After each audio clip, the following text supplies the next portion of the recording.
안녕하십니까, 유연채입니다. 최근 뉴스위크가 발표한 세계 100대 대학에 한국의 대학이 하나도 끼지 못한 것을 둘러싸고 우리나라 대학의 국제적 위상과 경쟁력에 대한 논란과 비판이 커지고 있습니다. 우리 대학 교육의 문제는 무엇인지, 글로벌 대학으로 가는 과제는 무엇인지를 진단해 보겠습니다. 나오신 분 소개해 드리겠습니다. 어윤대 고려대 총장님 나오셨습니다. 고맙습니다. 네. 그리고 맞은편에 이현청 호남대 총장 나오셨습니다. 네, 반갑습니다.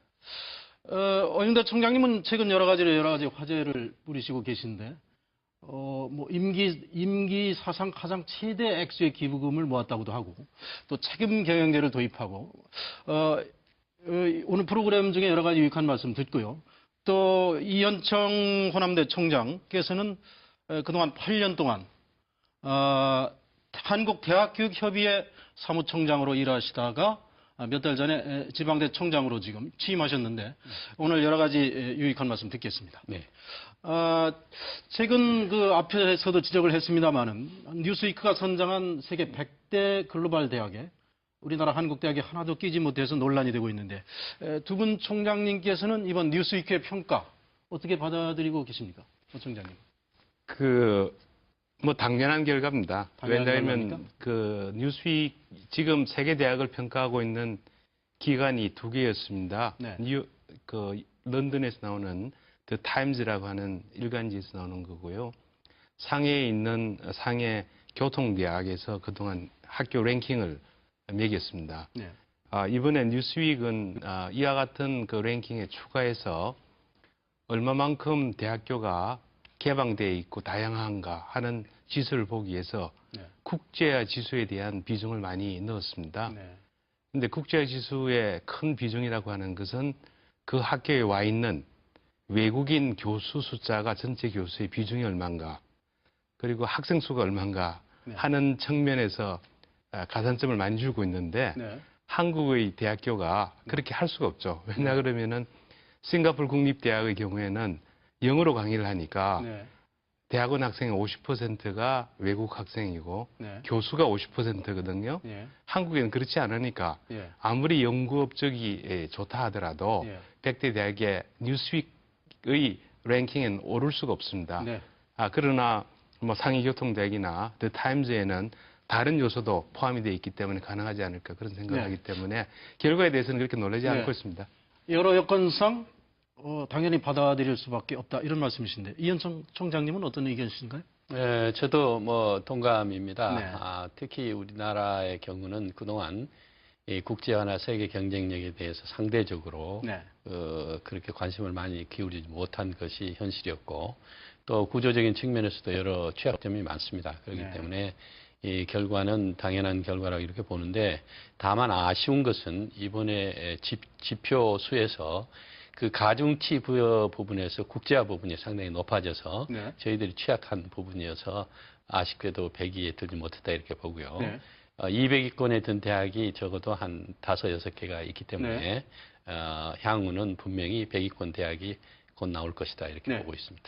총장님이 주로 이제 영어권 대학 이걸 말씀하셨는데 이번에 포함된 대학을 보면 아시아권에서도 일본을 포함해서 싱가포르, 홍콩, 싱가포르나 홍콩은 영어권으로 볼 수 네. 있습니다만 이웃 일본이 5개 대학이나 들어간 이것이 상당히 우려하는 비교가 될 텐데 어떻습니까? 우리 교육 환경이라든가 대학 운영 방안과 어떤 상당한 차이가 있어서 이런 결과가 나왔을까요? 저는 그렇게 생각하지 않습니다. 네. 왜냐하면 100개 중에서 영어권 대학교가 75개입니다. 그렇죠. 네. 나머지 25인데 네.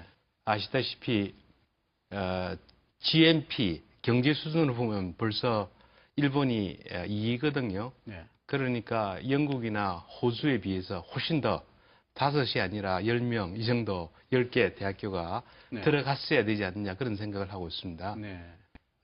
그럼에도 불구하고 5개가 있다는 가장 큰 이유 중에 한 가지는 일본이 지난 10년 전부터요. 네.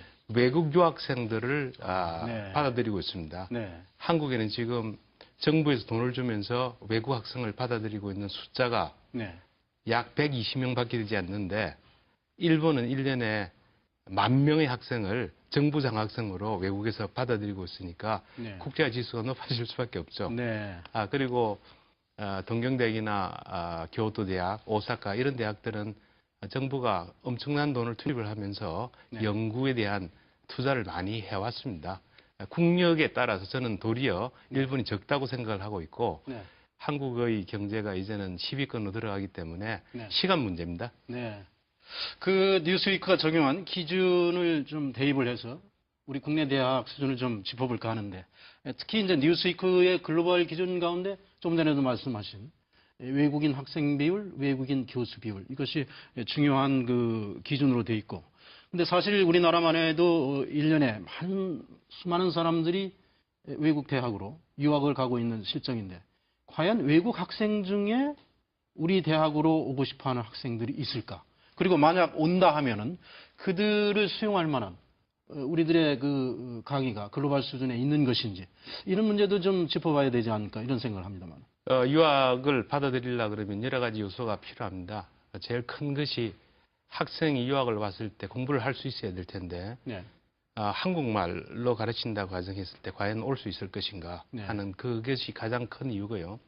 둘째는 아직까지 우리나라의 대부분의 대학교가 세계적으로 인정을 받지 않고 있기 때문에 네. 한국에서 받은 학위가 과연 자국에 돌아갔을 때 얼마만큼 효용이 있을까, 뭐 이런 측면에서 우리나라 대학교들이 국제 경쟁력이 없었습니다. 네. 그 이유 중에 한 가지는 우리나라 대학들이 국내에서 학교라는 것이 서열 위주로 되어 있었기 때문에 네.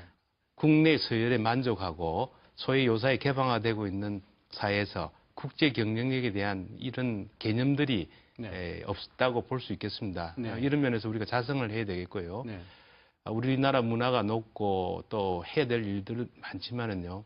제가 항상 이런 문제가 나오면은 네덜란드를 얘기를 합니다. 네. 네덜란드가 17세기에 세계 헤게모니를 잡았죠. 그러니까 스페인에서 네덜란드로 갔다가 영국으로 가는데, 이와 같은 나라의 그 대학에서도 대학을 졸업하면 3개 국어를 완전히 할 수 있습니다. 네. 왜 하느냐고 물어보면은 다른 나라 사람들이 다치말을 못하기 때문에 한다 얘기를 네. 하고 있거든요. 네. 우리나라도 역사 문명을 갖고 있지만은 세계 글로벌화되어 있는 사회에서 국제 경쟁력을 갖기 위해서 우리나라 현대자동차, 삼성전자가 경쟁력을 갖기 위해서는 네. 교육의 시스템도 예. 뭐 바뀌어야 되지 않을까, 뭐 그런 반성을 많이 하고 있습니다. 지금 오 청장님 말과 관련해서 어떤 국제 경쟁력과 언어의 문제. 요즘 대학에서는 그 이중 언어 캠퍼스 운영 문제라든가 네. 또 영어 강의 비율을 늘린다든가 여러 가지 노력을 기울이고 있습니다만은, 그래서 이 영어 교육이 상당히 어떤 국제화의 중요한 잣대가 이거 되고 있는데, 유학을 가는 것보다 이런 아까 말한 그런 식의 운영이 훨씬 더 효율적이 아닌가? 이중 언어 캠퍼스 운영이라든가 이런 면에 대해서는 총장님은 어떤 의견이실지? 예, 그런 측면에 있어서는 우리나라 대학들이 상당히 준비가 잘 안 돼 있고요. 네. 그래서 앞으로는 해야 될 과제가 많다고 봅니다. 네. 아까 지적이 있었습니다만은 일본 같은 경우에는 현재 유학생이 12만 명이 있는데, 그 12만 명의 외국 유학생을 유치하기 위해서 1988년부터 네. 2000년까지 10만 명 유치 계획을 정부에서 세웠습니다. 그래서 정부에서 적극적인 이 보내는 유학이 아니라 받아들이는 유학, 이런 체제로 가야 된다는 그런 정책이 세워졌고, 대학들도 그에 겉맞춰서 많은 노력을 했습니다. 그렇기 네. 때문에 우리나라도 보내는 데만 그 관심을 가질 것이 아니라 네. 소위 말해 이중 언어라든지 또 영어 강좌를 늘린다든지 또 외국 학생을 유치할 수 있는 기숙사라든지 재반 시설, 또 소위 말하면 국제화 지수를 높일 수 있는 여러 가지 노력이 훨씬 효율적이다, 이렇게 생각합니다. 네. 그런데 우리나라 많은 대학들의 경우에는 그런 부분에 상당히 취약하다, 이렇게 네. 보고 있고요. 지금 몇몇 대학들의 경우는 영어 강좌, 또 원어민 강좌, 그리고 영어뿐만 아니라 중국어, 일본어 등까지 병합해서 소위 말하면 다언어 체제로 가는 대학들도 있지만, 네.